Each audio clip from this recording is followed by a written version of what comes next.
ಬಾಬು ಜಗಜೀವನ್ ರಾಮ್ ಅವರ ಜಯಂತಿ ಆಚರಣೆ. ನಮಸ್ಕಾರ, ನನ್ನ ಮಾಧವಿ ಇಲಾಖೆ ಎಂಟಿವಿ ವೀಕ್ಷಕರಿಗೆ ಸ್ವಾಗತ. ವಿಜಯಪುರ ಜಿಲ್ಲೆ ತಾಳಿಕೋಟೆ ಪಟ್ಟಣದಲ್ಲಿ ಜಿಲ್ಲಾ ಪಂಚಾಯತ್, ತಾಲೂಕಾ ಆಡಳಿತ, ತಾಲೂಕಾ ಪಂಚಾಯತ್, ಸಮಾಜ ಕಲ್ಯಾಣ ಇಲಾಖೆ ಹಾಗೂ ಪುರಸಭೆ ಅವರ ಸಂಯುಕ್ತ ಆಶ್ರಯದಲ್ಲಿ ಭಾರತದ ಉಪ ಪ್ರಧಾನಿ, ಹಸಿರು ಕ್ರಾಂತಿಯ ಹರಿಕಾರ ಡಾಕ್ಟರ್ ಬಾಬು ಜಗಜೀವನ್ ರಾಮ್ ಅವರ 119ನೇ ಜಯಂತಿಯನ್ನು ಅದ್ದೂರಿಯಾಗಿ ಆಚರಿಸಲಾಯಿತು. ಜಯಂತಿ ಅಂಗವಾಗಿ ಬೆಳಿಗ್ಗೆ ಪಟ್ಟಣದ ಪ್ರಮುಖ ಬೀದಿಗಳಲ್ಲಿ ಡಾಕ್ಟರ್ ಬಾಬು ಜಗಜೀವನ್ ರಾಮ್ ಅವರ ಭಾವಚಿತ್ರದ ಭವ್ಯ ಮೆರವಣಿಗೆ ಸಕಲ ವ್ಯಾದ ಮೇಳಗಳೊಂದಿಗೆ ಅದ್ದೂರಿಯಾಗಿ ಜರುಗಿತು. ನಂತರ ಸರ್ಕಾರಿ ಕನ್ನಡ ಶಾಲೆ ಆವರಣದಲ್ಲಿ ವೇದಿಕೆ ಕಾರ್ಯಕ್ರಮ ಹಮ್ಮಿಕೊಳ್ಳಲಾಯಿತು. ಸಮಾರಂಭದ ಅಧ್ಯಕ್ಷತೆಯನ್ನು ಗ್ರೇಡ್ 2 ತಹಶೀಲ್ದಾರ್ ಪ್ರದೀಪ್ ದೇವಗಿಕರ್ ಅವರು ವಹಿಸಿದ್ದರು. ಮುಖ್ಯ ಅತಿಥಿಗಳಾಗಿ ಆಗಮಿಸಿದ ಸಾಹಿತಿ ಶ್ರೀಮತಿ ಮಡಿವಾಳಮ್ಮ ಎಸ್.ಜಿ. ನಾಡಗೌಡ, ಕ್ಷೇತ್ರ ಸಮನ್ವಯಾಧಿಕಾರಿ ಆರ್.ಬಿ. ದಮ್ಮೂರ್ಮಠ, ದಲಿತ ಮುಖಂಡರಾದ ಡಿ.ಬಿ. ಹಾದಿಮನಿ, ಗೋಪಾಲ್ ಕಟ್ಟಿಮನಿ, ರಾಮಣ್ಣ ಕಟ್ಟಿಮನಿ ಹಾಗೂ ಸಮಾಜ ಕಲ್ಯಾಣ ಇಲಾಖೆಯ ಮಹಂತೇಶ್ ತಾಳಿಕೋಟಿ ಅವರು ಮಾತನಾಡಿದ್ದರು. ಕಾರ್ಯಕ್ರಮದಲ್ಲಿ ತಾಲೂಕು ಪಂಚಾಯತ್ ಕಾರ್ಯನಿರ್ವಾಹಕ ಅಧಿಕಾರಿ ಶ್ರೀಮತಿ ಅನುಸಯ ಚಲವಾದಿ, ಪಿಎಸ್ಐ ಜ್ಯೋತಿ ಖೋತ್, ಪುರಸಭೆ ಮುಖ್ಯಾಧಿಕಾರಿ ವಸಂತ್ ಪವಾರ್, ಡಾಕ್ಟರ್ ಶ್ರೀಶೈಲ್ ಹುಕ್ಕೇರಿ, ಸಮಾಜ ಕಲ್ಯಾಣ ಇಲಾಖೆಯ ಶಿವಲಿಂಗಪ್ಪ ಹಚ್ಚಡದ, ಸಮಾಜದ ಪ್ರಮುಖರಾದ ಯಮನಪ್ಪ ಕಟ್ಟಿಮನಿ, ಬಸ್ಸು ಮಾದರ್, ಸಂಜೀವಪ್ಪ ಬರ್ದೇನಾಳ್, ತಾಲೂಕಾ ಮಟ್ಟದ ಅಧಿಕಾರಿಗಳು, ವಿವಿಧ ಗ್ರಾಮಗಳಿಂದ ಆಗಮಿಸಿದ ಸಮಾಜದ ಗಣ್ಯರು, ಸಮಾಜ ಕಲ್ಯಾಣ ಇಲಾಖೆಯ ಸಿಬ್ಬಂದಿಗಳು ಹಾಗೂ ಸಾರ್ವಜನಿಕರು ಉಪಸ್ಥಿತರಿದ್ದರು. ಇದೇ ಸಂದರ್ಭದಲ್ಲಿ ಕಳೆದ ಬಾರಿಗೆ ಎಸ್ಎಸ್ಎಲ್ಸಿ ಹಾಗೂ ಪಿಯುಸಿ ಪರೀಕ್ಷೆಯಲ್ಲಿ ಅತಿ ಹೆಚ್ಚು ಅಂಕ ಗಳಿಸಿದ ಸಮಾಜದ ಪ್ರತಿಭಾವಂತ ವಿದ್ಯಾರ್ಥಿಗಳನ್ನು ಸನ್ಮಾನಿಸಿ ಗೌರವಿಸಲಾಯಿತು.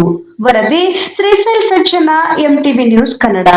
ನಿರಂತರ ಸುದ್ದಿ ಮತ್ತು ಜಾಹೀರಾತುಗಳಿಗಾಗಿ ಎಂಟಿವಿ ಕನ್ನಡ ನ್ಯೂಸ್ ಅನ್ನು ಸಬ್ಸ್ಕ್ರೈಬ್ ಮಾಡಿ. ಧನ್ಯವಾದಗಳು.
ಕಾರ್ಯಕ್ರಮವನ್ನ ಆಚರಣೆಯನ್ನು ಮಾಡ್ತಾ ಇದ್ದೇವೆ.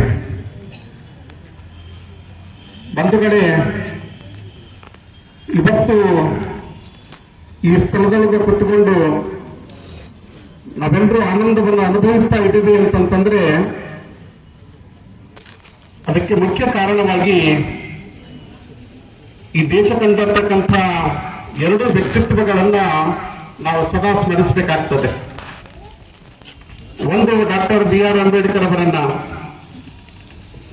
ಮತ್ತೊಬ್ಬ ಮಹನೀಯರು ಡಾಕ್ಟರ್ ಬಾಬು ಜಗಜೀವನ್ ರಾಮ್ ಅವರನ್ನು. ಕಾರಣ, ತಮ್ಮ ಇಡೀ ಬದುಕನ್ನ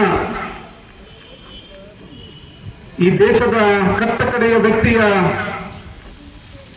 ಹಿತಕ್ಕಾಗಿ, ಜೊತೆಗೆ ಈ ಸಮಾಜದ ದಮನಿತರನ್ನ ಈ ಸಮಾಜದ ಮುಖ್ಯ ವ್ಯವಸ್ಥೆಗೆ ತರಬೇಕು ಅನ್ನುವ ಕಾರಣದಿಂದಾಗಿ ಇಡೀ ತಮ್ಮ ಬದುಕನ್ನು ಮುಡುಪಾಗಿಟ್ಟುಕೊಂಡಿರ್ತಕ್ಕಂಥ ಮಹನೀಯರ ದಿನಾಚರಣೆಯನ್ನ ನಾವು ಇವತ್ತು ಆಚರಣೆ ಮಾಡ್ತಾ ಇದ್ದೇವೆ.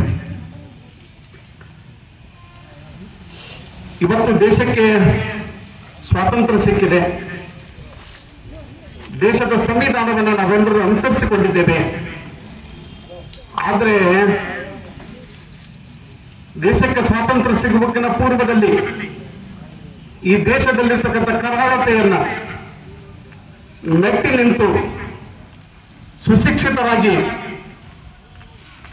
ಸಮಾಜದ ವ್ಯವಸ್ಥೆಯಲ್ಲಿ ಎಲ್ಲರಿಗೂ ಸಮಪಾಲು ಬರಬೇಕು ಅನ್ನುವಂತ ನಿಟ್ಟಿನಲ್ಲಿ ತಮ್ಮ ಇಡೀ ಬದುಕನ್ನು ಸವಿಸಿರ್ತಕ್ಕಂಥ ಡಾಕ್ಟರ್ ಬಾಬು ಜಗಜೀವನ್ ಅವರ ಬದುಕು ಬಹಳ ಅದ್ಭುತವಾದದ್ದು. ಇಲ್ಲಿ ಪ್ರಾಥಮಿಕ ಶಿಕ್ಷಣವನ್ನು ಪಡೆದುಕೊಂಡು ಮುಂದುವರಿಬೇಕು ಅನ್ನುವಂತ ಕಾಲಘಟ್ಟದಲ್ಲಿ ಶಾಲೆಗೆ ಸೇರಿಸ್ತಾರೆ. ಶಾಲೆಗೆ ಪ್ರಾಥಮಿಕ ಹಂತದಲ್ಲಿ ಅಪ್ಪನನ್ನು ಕಳೆದುಕೊಳ್ತಾರೆ. ಎದೆಗೊಂಡುವುದಿಲ್ಲ. ತಮ್ಮೆಲ್ಲರ ಶಿಕ್ಷಕರ ಪರಿಶ್ರಮದಿಂದ ಶಾಲೆಗೆ ಹೋಗ್ತಾರೆ. ಶಾಲೆಯಲ್ಲಿ ತಾರತಮ್ಯ ಇರುತ್ತದೆ. ಬಾಲ್ಯದಲ್ಲಿ ತಾರತಮ್ಯಗಳು ಕಂಡಿರಲಿಲ್ಲ. ಯಾಕಂತಂದ್ರೆ 5-6ನೇ ವಯಸ್ಸಿನಲ್ಲಿ ತಿವಾರಿ ಅಂತಕ್ಕಂಥ ಬ್ರಾಹ್ಮಣ ಕುಟುಂಬದಲ್ಲಿಯೇ ಬೆಳೆದಿರ್ತಕ್ಕಂಥ ಜಗಜೀವನ್ ರಾವ್ರವರಿಗೆ ಆ ತಾರತಮ್ಯ ಗೋಚರಿಸಿದ್ದ ಶಾಲೆಯಲ್ಲಿ. ಶಾಲೆಗೆ ಬರ್ತಾರೆ. ಕ್ಲಾಸ್ ರೂಮ್ನೊಳಗ 2 ಗಡಿಗೆಗಳನ್ನು ಇಟ್ಟಿರ್ತಾರೆ. ಅಲ್ಲಿ ಧರ್ಮಾಧಾರಿತವಾಗಿ ನೀರನ್ನು ಇಟ್ಟಿರ್ತಾರೆ. ಒಂದು ಹಿಂದೂಗಳಿಗೆ, ಇನ್ನೊಂದು ಮುಸ್ಲಿಮರಿಗೆ. ಅವತ್ತು ಶೈಕ್ಷಣಿಕ ವ್ಯವಸ್ಥೆ ಹೇಗಿತ್ತು ಅಂದ್ರೆ ಕೇವಲ ಮೇಲ್ವರ್ಗದವರು ಮಾತ್ರ ಶಿಕ್ಷಣವನ್ನು ಪಡೆದುಕೊಳ್ಳಬೇಕು ಅನ್ನುವಂತ ನಿಟ್ಟಿನಲ್ಲಿ ಆ 2 ಗಡಿಗಳಿಗಿರ್ತವೆ. ಜಗಜೀವನ್ ರಾವ್ ನೀರು ಕುಡಿಯೋದಕ್ಕೆ ಗಡಿಗೆಯನ್ನು ಮುಟ್ಟೋದಕ್ಕೆ ಹೋಗ್ತಾರೆ, ಮುಟ್ಟಿಸಿಕೊಳ್ಳೋದಿಲ್ಲ. ಆದ್ರೆ ಪ್ರತಿಭಟನೆಯನ್ನು ಮಾಡ್ತಾನೆ. ಆ ಶಾಲೆಯ ಮುಖ್ಯೋಪಾಧ್ಯಾಯರು ಎಲ್ಲ ವಿದ್ಯಾರ್ಥಿಗಳನ್ನ ಕರೆಸಿ ಸಮಾಧಾನ ಮಾಡಿ ಆ ಹಿಂದೂಗಳಿಗೆ ಇಟ್ಟಿರ್ತಕ್ಕಂಥ ಗಡಿಗೆಯಲ್ಲಿ ನೀರು ಕುಡಿಯೋದಕ್ಕೆ ವ್ಯವಸ್ಥೆಯನ್ನು ಮಾಡ್ತಾರೆ. ಆದ್ರೆ ಸಹಿಸೋದಿಲ್ಲ. ಮುಂದೆ ಕೇವಲ 2 ದಿನದಲ್ಲಿ ಮತ್ತೊಂದು ಗಡಿಗೆಯನ್ನು ಇಡ್ತಾರೆ, ನಿಮ್ನ ವರ್ಗದ ಜನರಿಗೆ ಈ ನೀರು ಅಂತ ಹೇಳಿ. ನೋಡಿ, ಕೇವಲ 10 ವರ್ಷದವರಿದ್ದಾಗ ಹೇಗೆ ಹೋರಾಟದ ಕಿಚ್ಚು ಹೊತ್ತಿತ್ತು ಅಂತಂದ್ರೆ, ಆ ಮಗು ಬಾಬು ಜಗಜೀವನ್ ರಾವ್ ಶಾಲೆ ಬಿಟ್ಟು ಹೋಗುವಾಗ ಕಲ್ಲು ತಗೊಂಡು ಆ ಗಡಿಗೆ ಹೊಡೆದು ಬಿಡ್ತಿದ್ದ. ಹೊಡೆದ ನಂತರ ಮತ್ತೆ ಮುಖ್ಯೋಪಾಧ್ಯಾಯ ಮತ್ತೊಂದು ಗಡಿಗೆ ತರಬೇಕು, ಮತ್ತೆ ಹೋಗುವಂತ ಬೆಳೀತಿದ್ದ. ಹೀಗೆ ಸುಮಾರು 6 ಗಂಟೆ ನಡೆದಾಗ ಅವರಿಗೆ ಮನವರಿಕೆ ಆಯ್ತು, ಇವನಲ್ಲಿ ಹೋರಾಟದ ಕಿಚ್ಚಿದೆ ಅಂತನ್ನುವಂಥದ್ದನ್ನ ಎಲ್ಲ ವಿದ್ಯಾರ್ಥಿಗಳನ್ನ ಕರೆಸಿ ಅಲ್ಲಿ ಕೇವಲ 2 ಗಡಿಗೆಗಳಿಗೆ ಮೀಸಲಿಟ್ಟು ಎಲ್ಲ ವರ್ಗದ ಜನರು ನೀರು ಕುಡಿಯುವಂತೆ ಮಾಡಿರ್ತಕ್ಕಂಥ ಹೋರಾಟದ ಕಿಚ್ಚು ಬಾಲ್ಯದಲ್ಲಿ 10ನೇ ವಯಸ್ಸಿನಲ್ಲಿ ಕಂಡುಕೊಂಡಿರ್ತಕ್ಕಂಥ ಬಾಬು ಜಗಜೀವನ್ ರಾವ್ ಈ ದೇಶದ ಇತಿಹಾಸದಲ್ಲಿ ಪಾರ್ಲಿಮೆಂಟ್ ವ್ಯವಸ್ಥೆಯಲ್ಲಿ 34 ವರ್ಷಗಳ ಕಾಲ ಈ ಪಾರ್ಲಿಮೆಂಟ್ ಸದಸ್ಯರಾಗಿ, ಇನ್ನು ದೇಶಕ್ಕೆ ಸ್ವಾತಂತ್ರ್ಯ ಸಿಕ್ಕಿರಲಿಲ್ಲ. 1946ರಲ್ಲಿ ಹಂಗಾಮಿ ಸರ್ಕಾರ ಬರ್ತದೆ, ಜವಾಹರ್ಲಾಲ್ ನೆಹರೂರವರ ಪ್ರಧಾನಮಂತ್ರಿ ಕಾಲಘಟ್ಟದಲ್ಲಿ. ಅವತ್ತು ಕಾರ್ಮಿಕ ಸಚಿವರಾಗುವುದರ ಮೂಲಕ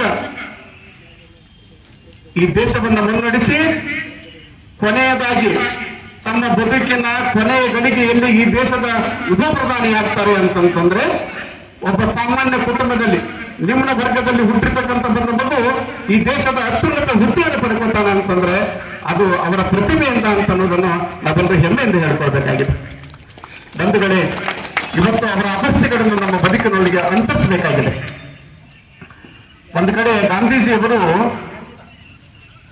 ಈ ಬಾಬೂಜಿಯವರನ್ನ ಬಾಬೂಜಿ ಅಂತ ಕರೀತಿದ್ರು. ಅವರನ್ನು ಅಮೂಲ್ಯವಾದ ರತ್ನ ಅಂತ ಹೇಳಿ ನೀವು ದಕ್ಷ ನಾಯಕರಾದವರು ನೀವು. ಜಗಜೀವನ್ ರಾಮ್, ನಿಮ್ಮ ತ್ಯಾಗಕ್ಕೆ ನನ್ನ ನಮನ, ನಿಮ್ಮ ತ್ಯಾಗಕ್ಕೆ ನನ್ನ ನಮನ. ರೈತರಿಗೆ ಅನ್ನ ನೀಡುವ ರೈತನ ಮಿತ್ರ ನೀನು, ರೈತರಿಗೆ ಅನ್ನ ನೀಡುವ ರೈತರ ಮಿತ್ರ ನೀವು.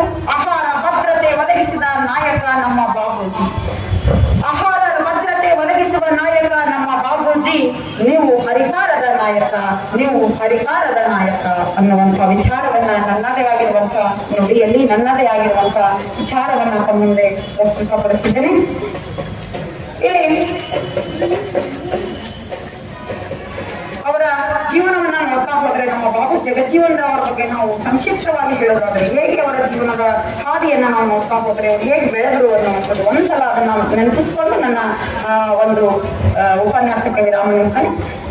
ಇಲ್ಲಿ ಫಸ್ಟ್ ನಾವು ಅವರ ಜೀವನ ಹೇಗೆ ನೋಡ್ಬೇಕಪ್ಪ ಅಂತಂದ್ರೆ, ಬಾಬು ಜಗಜೀವನ್ ರಾವ್ ಅವರು ವಿಶೇಷತೆ ಏನವ್ರದ್ದು ಅಂತಂದ್ರೆ, ಸಾಮಾಜಿಕ ನ್ಯಾಯಕ್ಕಾಗಿ ಹೋರಾಟ ಮಾಡಿದ್ರು, ದುರ್ಬಲ ವರ್ಗಗಳ ಮತ್ತು ದಲಿತರ ಹಕ್ಕುಗಳಿಗಾಗಿ ಹೋರಾಡಿದಂಥವರು, ಸ್ವಾತಂತ್ರ್ಯ ಹೋರಾಟಗಾರರು, ಭಾರತದ ಸ್ವಾತಂತ್ರ್ಯ ಸಂಗ್ರಾಮದಲ್ಲಿ ಸಕ್ರಿಯವಾಗಿ ಭಾಗವಹಿಸಿದಂಥವರು, ಹಸಿರು ಕ್ರಾಂತಿ ಹರಿಕಾರರಾದರು, ಭಾರತದಲ್ಲಿ ಆಹಾರ ಭದ್ರತೆ ಬಂದಂತವರು. ಸಚಿವ ಸ್ಥಾನವನ್ನ ಭಾರತದ ಸರ್ಕಾರದ ಕ್ಯಾಬಿನೆಟ್ ಸಚಿವರಾಗಿ, ಮುಖ್ಯವಾಗಿ ರಕ್ಷಣಾ ಸಚಿವರಾಗಿ ಸೇವೆಯನ್ನ ಸಲ್ಲಿಸಿರುವಂತವರು. ಇವು ಅವರ ಜೀವನದ ಬಾಬು ಜಗಜೀವನ್ ರಾವ್ ಅವರ ವಿಶೇಷ